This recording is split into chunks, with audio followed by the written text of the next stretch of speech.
दोस्तों नमस्कार। स्वागत है आपका हमारे इस YouTube मंच पर। यूं तो भारत में 543 लोकसभा सीटों के लिए चुनाव हो रहे हैं।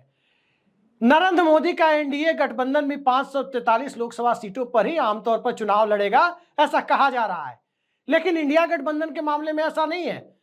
इंडिया गठबंधन 543 सीटों पर चुनाव नहीं लड़ रहा है। और ये आज की खबर है कि इंडिया गठबंधन 543 सीटों पर चुनाव नहीं लड़ रहा है।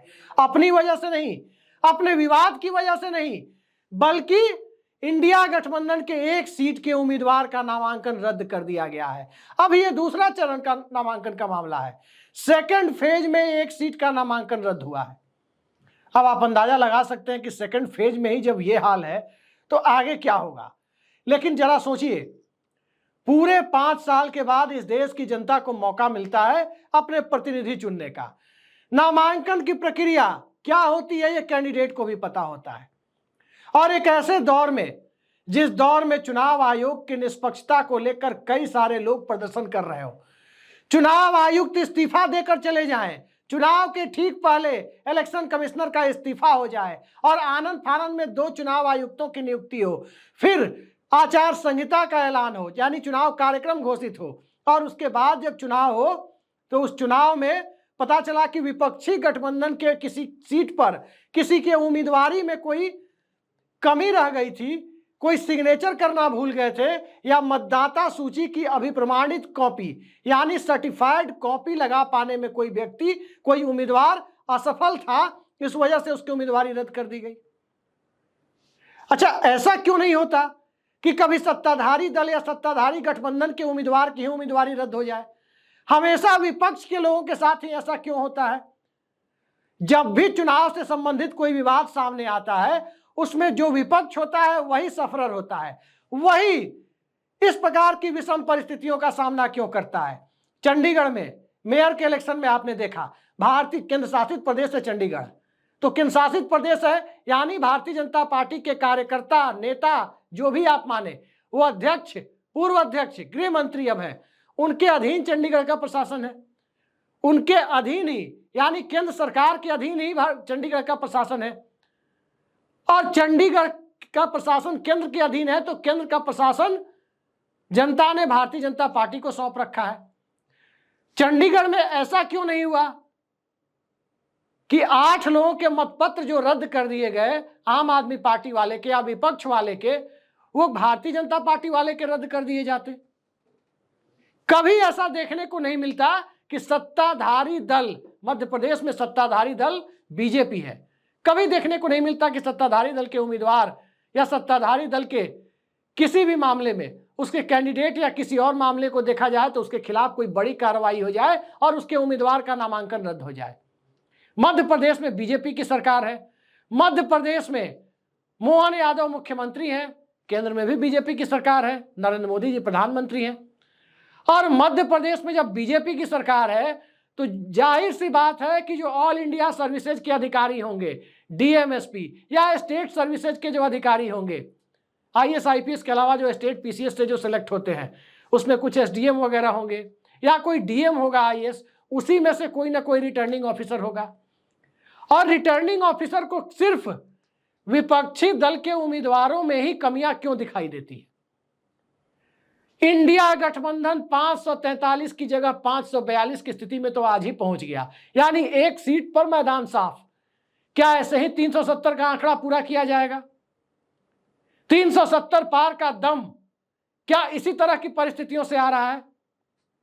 सवाल रिटर्निंग ऑफिसर का नहीं है, सवाल चुनाव व्यवस्था का है, सवाल चुनाव में पारदर्शिता का है। 56 उम्मीदवार खजुराहो लोकसभा सीट से नामांकन किए थे और 56 उम्मीदवार में सिर्फ और सिर्फ इंडिया गठबंधन के उम्मीदवार मीरा यादव का ही नामांकन रद्द हुआ।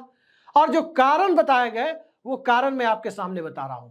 कारण यह बताया गया कि जो फॉर्म बी यानी जो टिकट जिसे कहते हैं, अखिलेश यादव जो सपा सुप्रीमो है, उन्होंने खजुराहो लोकसभा सीट से जिन्हें टिकट दिया होगा वो फॉर्म बी दिया होगा। फॉर्म बी को ही लोग आम बोलचाल की भाषा में टिकट कहते हैं। तो फॉर्म बी पे 2 जगह कैंडिडेट का सिग्नेचर होना चाहिए, सिग्नेचर एक ही जगह था। दूसरा तर्क यह दिया गया कि जो वोटर लिस्ट की सर्टिफाइड कॉपी होती है वो नहीं मिल पाई। अब इन दोनों तर्कों पर मैं आता हूं। नामांकन रद्द करने के पहले क्या कैंडिडेट को सूचना नहीं देनी चाहिए थी कि आपका एक ही जगह पर सिग्नेचर है, दूसरा सिग्नेचर नहीं है? और जब एक जगह सिग्नेचर है तो क्या ये इसको मेजर फॉल्ट माना जाए कि दूसरे पेज पर सिग्नेचर नहीं है इसलिए रद्द कर दिया जाए? माइनर फॉल्ट को हर जगह स्वीकार किया जाता है। और इससे भी बड़ी चीज ये है कि जब रिटर्निंग ऑफिसर खुद आईएएस अधिकारी हैं, जब नॉमिनेशन फॉर्म को वो चेक करते हैं, कोई कैंडिडेट जब नॉमिनेशन देने जाता है तो 1 2 3 4 कई लोग तो 7 8 सेट भी दाखिल करते हैं, फॉर्म भी एक ही होता है, वो फॉर्म भी दाखिल करते हैं, तमाम तरह के एफिडेविट्स दाखिल करते हैं। रिटर्निंग ऑफिसर पन्ने पलट पलट कर एक एक को देखते हैं और फिर कैंडिडेट को कहते हैं कि ठीक है अब आप दाखिल कर दीजिए। जब वो दाखिल करते हैं वो उसे एक्सेप्ट करते हैं, फिर कैंडिडेट अपने घर जाते हैं। उस वक्त क्या रिटर्निंग ऑफिसर को यह दिखाई नहीं दिया कि एक जगह सिग्नेचर कम है? हम और आप बैंक का फॉर्म भरते हैं बैंक में खाता खोलने के लिए। जो खाता खोलने के लिए बैंक का एजेंट आपके घर आता है या आप बैंक में जाते हैं तो सबसे पहले फॉर्म में कहां कहां सिग्नेचर है आपको जो अपनी समझ से आता है, जो दिखता है आप कर देते हैं। फिर बैंक का अधिकारी उसे देखता है, फिर आपको बताता है कि यहां आपका सिग्नेचर छूट गया था, वहां सिग्नेचर कर दीजिए। तब आप उस पर सिग्नेचर करते हैं, तब जाकर खाता खोलने का फॉर्म आपका पूरा होता है। एक सामान्य सी प्रक्रिया है जो बैंक में भी होती है।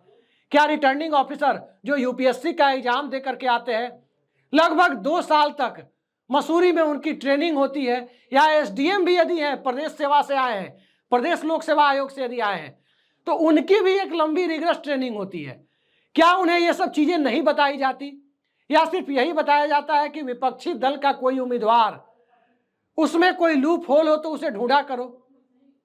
आखिर किस तरह से क्या ट्रेनिंग मसूरी में दी जाती है? अब तो उस पर भी सवाल उठता है कि लवासना में क्या ट्रेनिंग आईएएस अधिकारियों की होती है, जहां उन्हें यह नहीं पता है कि एक सामान्य सी चीज की किसी का एक सिग्नेचर है, दूसरा सिग्नेचर यदि छूट गया तो उसे इन्फॉर्म किया जाए या फिर उसे माइनर फॉल्ट मानते हुए उसे एक्सेप्ट किया जाए।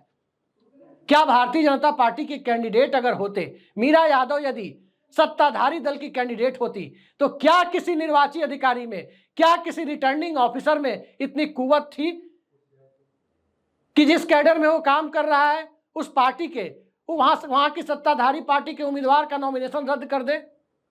स्वाभाविक सी बात है कि नहीं होती।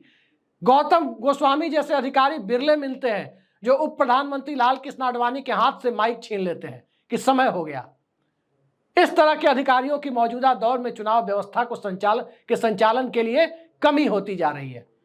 दूसरा मुद्दा यह है कि वोटर लिस्ट, जहां से कैंडिडेट मीरा यादव वोटर हैं, वोटर लिस्ट में इनरोल्ड है, वहां की अभिप्रमाणित कॉपी यानी अटेस्टेड कॉपी, वहां की सर्टिफाइड कॉपी उन्हें नहीं मिली।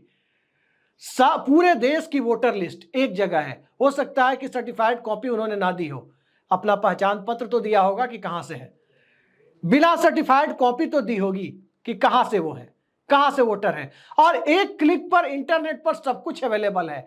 और जब सर्टिफाइड कॉपी नहीं मिली, कहा गया कि सर्टिफाइड कॉपी समय पर नहीं मिल पाई, तो जब एक क्लिक पर इंटरनेट पर सब कुछ उपलब्ध है, पूरे देश की वोटर लिस्ट उपलब्ध है, तो उन्हें बिना सर्टिफाइड किए हुए, यानी बिना अटेस्टेड किए हुए, बिना किसी गजेटेड ऑफिसर के द्वारा साइन किए हुए यदि कोई वोटर लिस्ट की कॉपी मिली, तो क्या निर्वाची अधिकारी रिटर्निंग ऑफिसर, क्या वो खुद गजेटेड ऑफिसर नहीं है? क्या वो इलेक्शन कमीशन की वेबसाइट से उस बूथ संख्या का, उस क्षेत्र का जहां से मीरा यादव वोटर है, क्या उसको देखकर वो खुद सर्टिफाई नहीं कर सकते थे? वहां तो प्रमाण किसी और से मांगने की आवश्यकता नहीं थी, बल्कि वहां प्रमाण वोटर लिस्ट में जहां से नाम है उसको सिर्फ और सिर्फ वेरीफाई करना था इलेक्शन कमीशन की वेबसाइट पर, जो वोटर लिस्ट पब्लिश्ड है पूरे देश की, जो प्रकाशित की हुई है। सबसे बड़ा गजेटेड ऑफिसर तो डीएम ही होता है, एसडीएम ही होता है जिले में, और स्वाभाविक सी चीज है कि डीएम या एसडीएम ही रिटर्निंग ऑफिसर होते हैं। क्या वो खुद उस पर साइन नहीं कर सकते थे? दरअसल ये बहाने होते हैं नामांकन रद्द करने के। और नामांकन रद्द किसके खिलाफ हुआ है? नामांकन रद्द करने की प्रक्रिया हुई है उस कैंडिडेट के खिलाफ चुनाव लड़ रही उम्मीदवार का, जो कैंडिडेट मध्य प्रदेश के सत्ताधारी भारतीय जनता पार्टी के बड़े नेता हैं, प्रदेश अध्यक्ष है बीडी शर्मा। खजुराहो की लोकसभा सीट से बीडी शर्मा चुनाव लड़ रहे हैं और बीडी शर्मा के खिलाफ कांग्रेस पार्टी ने समाजवादी पार्टी के लिए वो सीट छोड़ दी और समाजवादी पार्टी ने मीरा यादव को उम्मीदवार बनाया। दो कमियां ढूंढ करके उनके नामांकन को रद्द कर दिया गया। लेकिन ये कमियां क्या दूसरे लोगों में ढूंढी गई? स्मृति ईरानी ने जब नामांकन पत्र दाखिल किया था 2014 में, वो चुनाव हारी थी, उस वक्त भी एक सवाल उठे थे, डिग्री को लेकर सवाल उठे थे। तब क्या उसके बाद चुनाव आयोग ने कोई एक्शन लिया था? सवाल यह उठता है कि नामांकन पत्र भरने के दरमियान, चूंकि अब कई सारी चीजें उसमें, आपराधिक रिकॉर्ड का ब्यौरा, लोन का ब्यौरा, प्रॉपर्टी का ब्यौरा, जब ये सारी चीजें कैंडिडेट दे रहा है, उसमें अगर फॉर्म बी पर एक जगह उसका सिग्नेचर है भी, दूसरे पेज पर नहीं है, तो 543 लोकसभा सीटों के लिए जब जनता प्रतिनिधि चुनने जा रही है, उस माहौल में, उस दौर में, जब इस देश की किस्मत का फैसला होना है, इस देश में अगले 5 साल तक कौन से नुमाइंदे होंगे जो सरकार चलाने वाले हैं, क्या उस फॉर्म के लिए कैंडिडेट को सूचित नहीं किया जा सकता था? क्या कैंडिडेट को सूचित किया गया? ये तमाम ऐसे सवाल हैं जिस सवालों के आश्रय हमारा लोकतंत्र अंतर्राष्ट्रीय स्तर पर यदि सवालों के घेरे में खुद आ गया है, तो फिर रिटर्निंग ऑफिसर के ऊपर, उनकी भूमिका के ऊपर सवाल उठाने से गुरेज नहीं किया जा सकता। और निश्चित तौर पर इस पर उन्हें स्पष्टीकरण देना चाहिए। जो खजुराहो लोकसभा सीट के रिटर्निंग ऑफिसर हैं, उन्हें इस पर स्पष्टीकरण देना चाहिए कि क्या इस मुद्दे को लेकर उन्होंने चुनाव आयोग से भी बात की, और यदि बात की तो चुनाव आयोग ने क्या कहा कि इसे रद्द कर देना चाहिए। तो सवाल यह उठता है कि चुनाव प्रक्रिया के संचालन के दरमियान यदि यह होता कि फॉर्म बी पर कहीं सिग्नेचर ही नहीं होता, तब तो सवाल उठता था कि फॉर्म बी पे सिग्नेचर नहीं है तो क्या वास्तविक आदमी ने फॉर्म बी साइन किया है, या कोई गलत आदमी भर के चला गया। लेकिन फॉर्म बी के एक पन्ने पर सिग्नेचर है और दूसरे पन्ने पर सिग्नेचर छूट गया, तो इस वजह से नामांकन रद्द करके चुनाव को वन साइडेड बना दिया जाए, यह बात किसी के गले उतरती नहीं है। कंपटीशन की तैयारी करने वाले लोग जब मैनुअल फॉर्म भरते थे, आजकल तो ऑनलाइन है, ज्यादातर ऑनलाइन में कोई भी कॉलम छूटा हुआ है तो आपका फॉर्म एक्सेप्ट नहीं होगा। लेकिन जब मैनुअल है, जब मैनुअल फॉर्म हुआ करता था, तो छोटे मोटे इक्का दुक्का एरर यदि मैनुअल फॉर्म में होते थे तो फॉर्म कैंसिल नहीं होता था। लेकिन फॉर्म कैंसिल कर दिया जाना, यह बात इस देश में आमतौर पर लोगों के गले नहीं उतर रही है। जब बैलेट पेपर से वोटिंग होती थी तब मतपत्र रद्द किए जाते थे। रद्द करने का क्या क्राइटेरिया था? यदि किसी ने, चूंकि मतपत्र को मोड़ना पड़ता था, जहां मुहर लगाई जाती थी वहां सिंबल होता था, उसके सामने नाम होता था, और दोनों को मोड़ना पड़ता था कि मुहर लगाने के बाद मुहर का कुछ हिस्सा उस पर भी पड़े, नाम के ऊपर। मुहर और नाम के ऊपर सीधा पड़ गया तब माना जाता था कि वो वैलिड वोट है, तब उसे बक्से में डालते थे। लेकिन कोई व्यक्ति यदि टेढ़ा मोड़ दिया, टेढ़े मोड़ने के दरमियान भी ये देखा गया कि मुहर और नाम पूरी तरह से भले ही एक खांचे में ना हो, लेकिन नाम की तरफ, यानी सिंबल की तरफ जो मुहर पड़ा वो नाम की तरफ फोल्ड करने पर यदि आधे से ज्यादा, 50% से ज्यादा यदि उसमें आता है, उसी नाम को, जिस नाम के व्यक्ति के सामने उसने मुहर लगाई है, जिसके चुनाव चिन्ह पर वोट डाला है मुहर लगा के, अगर आधे से ज्यादा उसी खांचे के सामने है तब भी उसे वैलिड वोट माना जाता था। जब उल्टे सीधे पड़ गए तब डाउट होता था कि मुहर कहीं, नाम, वो मुहर कहीं और जाकर के चिपक रहा है, टेढ़े मुड़ने की वजह से उस वोट को सीधे सीधे रद्द किया जाता था। उसके लिए भी एक क्राइटेरिया था। लेकिन क्या लोकसभा चुनाव के लिए यही क्राइटेरिया है कि यदि किसी का एक जगह सिग्नेचर छूट जाए और उसी नॉमिनेशन फॉर्म, उसी फॉर्म बी के दूसरे पेज पर है, तो क्या कैंडिडेट को सूचित ना किया जाए?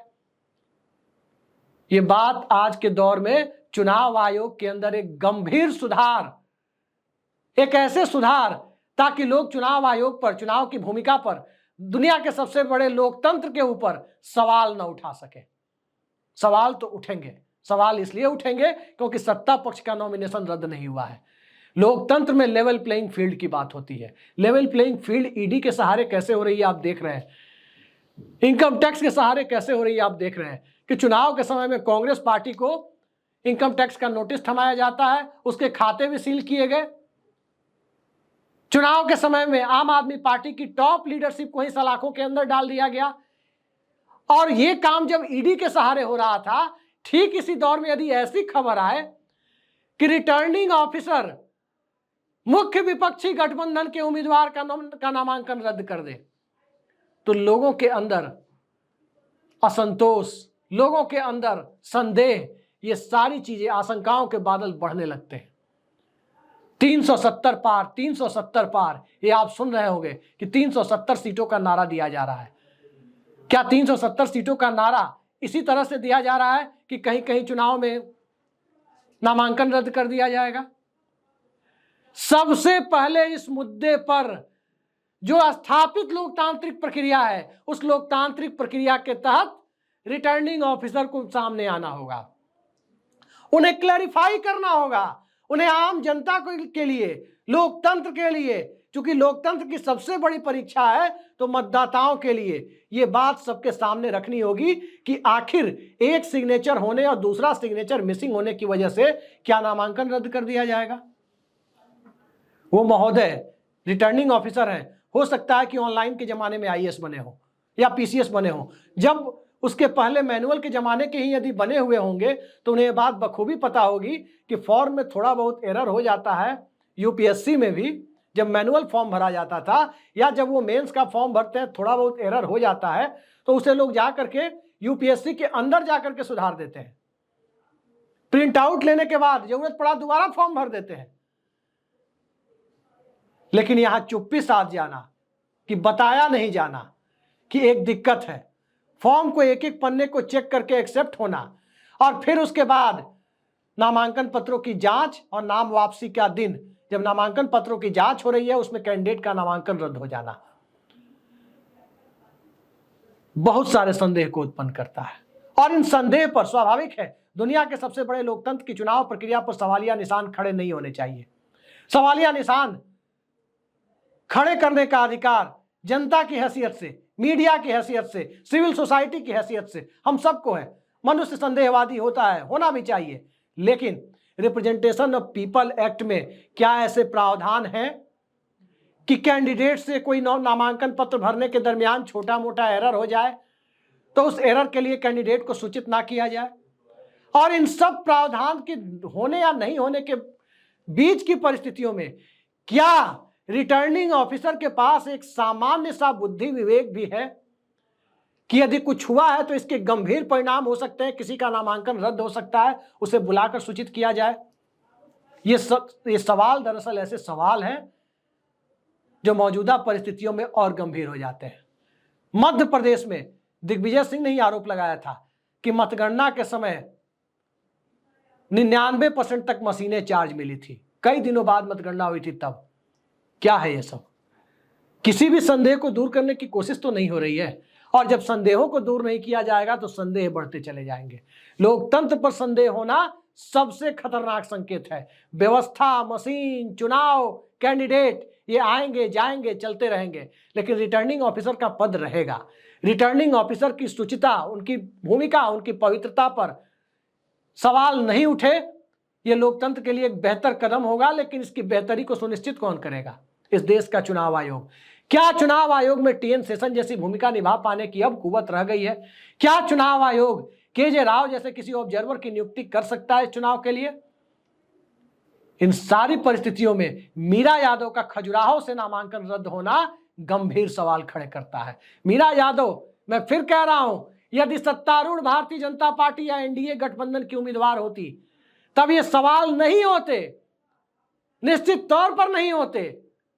इसलिए नहीं होते क्योंकि सत्ता के अधीन काम करने वाला व्यक्ति कोई इस तरह से इस हद तक जाकर फैसले नहीं ले सकता। आमतौर पर सत्ता पक्ष की कमजोरियों को अगर प्रावधान नहीं भी हो तब भी सूचित कर दिया जाता। देखते हैं आने वाले वक्त में क्या होता है। लेकिन इस तरह से 370 का नारा यदि लगाया जाएगा, 370 सीटें जीतने का, और 400 पार का नारा लगेगा और उसमें कैंडिडेट के नामांकन रद्द होंगे, तो चंडीगढ़ वाले अनिल मसीह की याद लोगों को बरबस आएगी। उस अनिल मसीह को याद करने से, अनिल मसीह चालीसा पढ़ने से लोगों को रोका नहीं जा सकता। आज के लिए इतना ही। नमस्कार।